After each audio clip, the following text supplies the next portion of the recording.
So yeah, I'm really curious. I mean, you started off, had really successful career south of the border, have continued to do so, but you always come back and do projects in Canada. Yes. Why? Well, I mean, initially I thought it was important to, for me anyway. I thought it was always important to, to come back and work in Canada and sort of, and sort of always have a presence here and always, and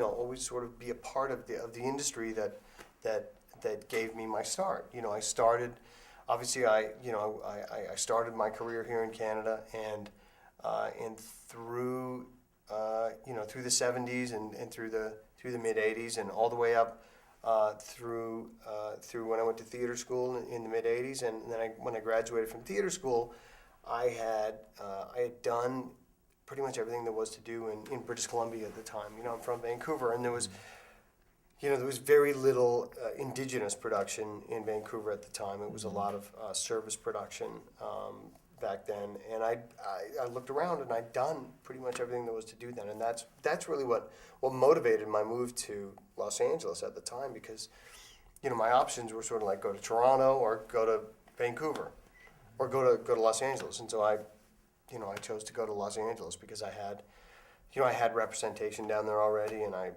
was sort of that was my choice, and so that's what I did. But I sort of always felt it was important to remain part of the Canadian film and television industry, because it was this was really where I learned how to do what I do, and I wanted to always sort of be a part of it and give back to it. Mm. Is there any difference you could identify in terms of the working experience that would maybe?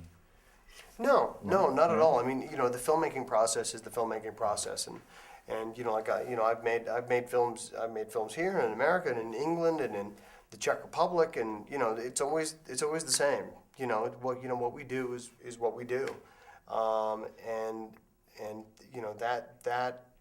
that universal experience of movie making is it's really kind of cool. It doesn't matter, guys are speaking a different language, but they're, camera goes here and the dolly track gets laid and guys put up lights and flags and the actors hit their marks. I mean, it's really kind of cool that it's that universal.